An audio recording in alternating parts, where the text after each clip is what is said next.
अस्सलाम वालेकुम। 10th class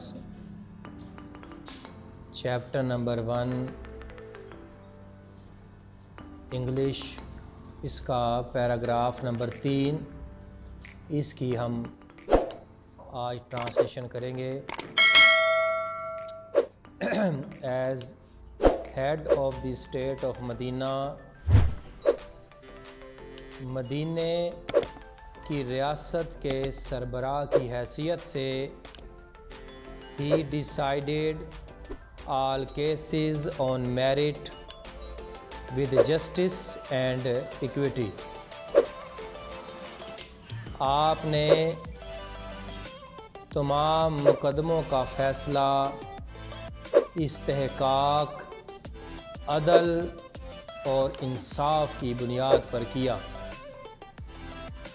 irrespective of color, creed और रेस, रंग, अकीदा और नस्ल से बालातर होकर। Once a Quraysh woman was found guilty of stealing। एक दफ़ा कुरैश की एक खातून चोरी की मुल्ज़िम करार पाई या ठहरी। Some people wanted to save her from punishment। कुछ लोग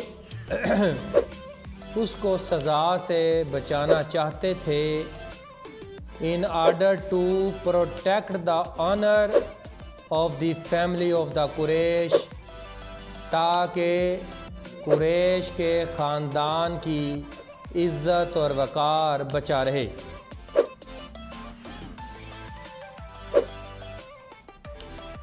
They asked Hazrat Usama bin Zaid to intercede on her behalf।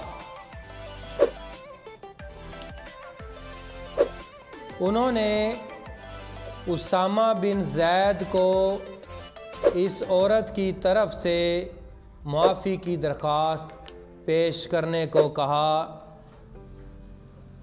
हज़रत Usama requested the holy prophet सल्लल्लाहु अलैहि वसल्लम टू फॉरगिव हर।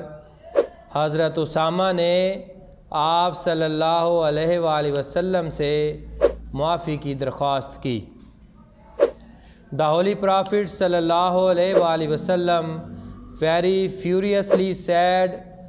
आप सल्लल्लाहु अलैहि वसल्लम ने गुस्से की हालत में फरमाया, बनी इसराइल वाज ruined, कि बनी इसराइल तबाह बर्बाद हो गए। बिकॉज ऑफ दिस, इसी वजह से। They applied law to the poor, वो गरीबों पर कानून नाफिज करते थे। एंड फॉरगिव द रिच, और अमीरों को बख्श देते थे। ये पैराग्राफ नंबर 3, इसकी आज हमने ट्रांसलेशन की है। नेक्स्ट इंशाल्लाह हम सुबह करेंगे। अल्लाह हाफिज़।